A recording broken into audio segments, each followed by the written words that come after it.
Hello friends, পোস্টে আপনাদের সকলকে স্বাগতম।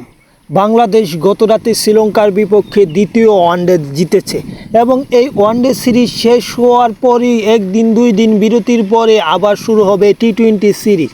সেই টি-20 সিরিজের জন্য বাংলাদেশ ক্রিকেট দল ঘোষণা করেছে বিসিবি, যা হয়তো আপনারা জানেন অনেকে এই দলে কারা কারা আছে, কিন্তু আবার যারা আমার চ্যানেলের সাবস্ক্রাইবাররা আছেন তারা হয়তো জানেন না। সে কারণেই মূলত এই ভিডিওটা বানানো। বাংলাদেশের স্কোয়াডে কারা কারা আছে তাই জানবো।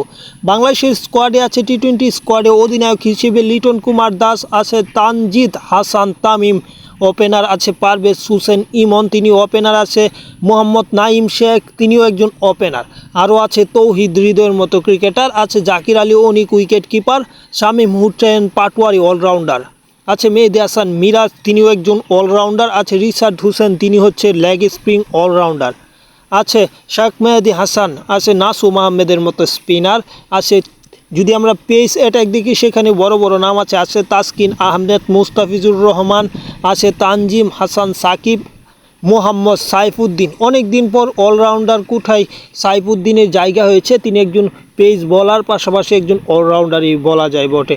আরও আছে শরীফুল ইসলাম, গতবারের দলের থেকে বাদ গিয়েছে নাহিদ রানার মতো পেসার, এবং যদি আমরা দেখি আরও বাদ গিয়েছে হাসান মাহমুদ। সব কিছু মিলিয়ে ভালো একটি দল। এই দল শ্রীলঙ্কার বিপক্ষে জিতলে অবাক হওয়ার কিছু থাকবে না। পাশাপাশি গত রাতে যে ওয়ানডে ম্যাচ জিতেছে সেটি অত্যন্ত সুন্দর খেলে জিতেছে, যেখানে বাংলাদেশ অল্প রানই শ্রীলঙ্কাকে হারাতে পেরেছে।